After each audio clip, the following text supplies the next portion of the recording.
All right, what's going on, you guys? Nick here with Nick Strength and Power. I've got a couple of interesting stories for you guys today. The first story that I've got for you guys today, potentially a Josh Lenartowicz comeback. So a couple years ago, Josh stopped competing due to a brain tumor that he had to have removed, and it was a health issue that was really, you could argue, unrelated to bodybuilding.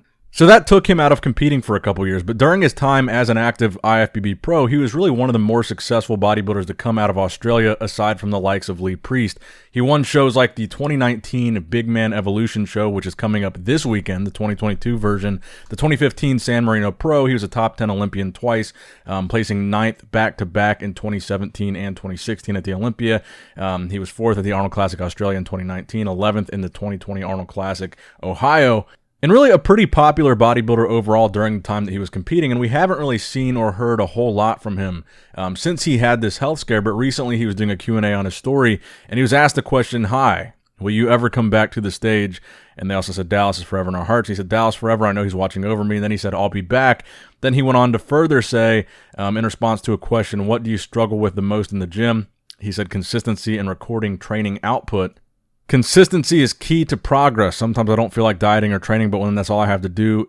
But that's when I have to do it the most, allowing me to stay true to the goal." And he says Olympia 2023. So that hints at a very soon comeback to try to qualify for next year's Mr. Olympia. So I had a couple different people send me these stories, and I was kind of interested to see the mixed reaction that it got. There were some people that were extremely excited at the idea of him coming back, and there were some people saying they didn't think he should come back at all and just focus on his health and enjoy the fact that he was able to get out of bodybuilding alive. Even though I do believe the brain tumor thing was something he said was like hereditary and completely unrelated to bodybuilding. But I'm curious to hear what you guys think on this. Are you excited to see a Josh Lenartowicz comeback? I know, like I said, he's very popular. I enjoyed watching him compete myself. Or, considering all the recent deaths that we've seen in professional bodybuilding, would you rather him stay out?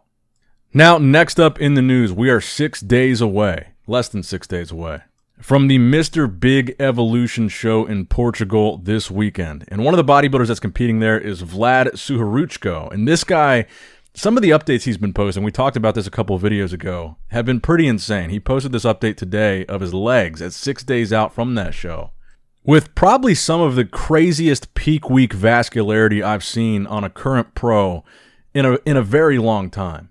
It's kind of become my job to look at pictures of bodybuilders all day, every day, and it gets old, it gets repetitive, and this was one of the first times in a long time I've seen a physique update from a bodybuilder where I was really kind of mind blown looking at the picture. It was one of those pictures that was like, man, this guy, he looks crazy. I mean, every once in a while, I'll think, wow, this guy looks pretty good. But this was really one of the first pictures in a long time. I was scrolling through my feed, and I was like, Jesus, this kid looks insane. One paper cut, and he's done type of thing. But I really think, I'm just really excited to see him compete this weekend. I think he's going to make a big statement. I think people are going to be surprised. He's a name that not as many people know. He's got about 200,000 followers on Instagram, but I really think he's going to make a big statement here, and I think he's kind of my pick right now to win the show. He's a really young guy in his early 20s, so some of the shows that we've already seen him compete at in the past, he's made a lot of improvements since then, and I think he still has plenty of time to improve even more. And I think between the last time that we've seen him on stage and now, it looks to me like he's already made some pretty significant improvements. And we'll go ahead and recap the competitor list here. So we've got Morgan Aste, Tim Budesheim, Roberto Bonomo, Peter Klancir, Pablo Lopez Munoz, Sem Nazim, Vladislav Suharuchko, and Antonio Valero Tunenberg. So we already talked about this a little bit, but Morgan Aste, Tim Budesheim, Peter Klancir, and Vlad here. These are kind of the four guys that I'm looking at as being in contention to win this show. Vlad being kind of the standout to me. We also got an update today from Peter Klancir at 6 days out, looking pretty impressive himself. What we know about Peter is he's big, and he looked big at the Cali Pro. Unfortunately, he wasn't able to compete in Indy or New York like he was planning on doing. But the thing that I think he really struggled with in Cali was conditioning. And while we look at these updates that we've seen from him, this picture today, and then he also posted a front double bicep a couple days ago, he still looks big, which is really what is impressive about him. But what we really want to see is conditioning from him, and I think that's what really held him back in Cali. And when I look at these updates, I see a really big bodybuilder, but I'm not thinking the same thing that I was thinking when I saw Vlad's update. I'm not thinking, wow, this guy looks shredded to the bone a few days out from the show. So that's why I'm kind of leaning towards a guy like Vlad and maybe not a guy like Petar, because it really just comes down to conditioning. I think that's really going to be a deciding factor here, because I think it's fitting that this show is called the Mr. Big Evolution. There's a lot of really big dudes competing here, but I think it's going to be the most conditioned big dude that's going to win this thing. And speaking of conditioning, Tim Budesheim is a guy that certainly is known for his conditioning, and he posted this picture. This was a couple days ago, I think 4 days ago, so this was 8 days out from the Mr. Big Show, so a couple days further out than both Petar and Vlad's update. But again, he looks really good. He looks pretty conditioned. I would even say at 8 days out, he looks a little bit sharper than what we've seen from Petar lately. And certainly, I think that Tim is a guy that could really be in contention here for the win. And then finally, the final piece of this Portugal Pro Big Man Evolution preview will be an update from Morgan Aste. Now, he hasn't really posted anything recently, to be honest. The most recent thing he posted was June 20th, which was 3 weeks out from the show, so nothing during peak week like these other guys. And you can certainly say he looks big here. I mean, that's certainly what he's known for. And I remember when he made his Arnold Classic debut, he placed like last, but he was one of the most conditioned guys in the show. He looked pretty impressive. I don't know how much of a factor he's going to be here. He's a little bit more well-known, and that's kind of why I'm drawn to him a little bit in this lineup. But really, when you stack him up against these guys, he's got weird proportions, and it's because he's such a tall guy. He comes from a strongman background, not necessarily a bodybuilding background, and his physique really isn't as evenly distributed as these other guys are. And because he is so big, he is so tall, he usually comes in pretty good shape. I think a lot of eyes are still going to be drawn to him on stage, which could still make him a first call-out guy.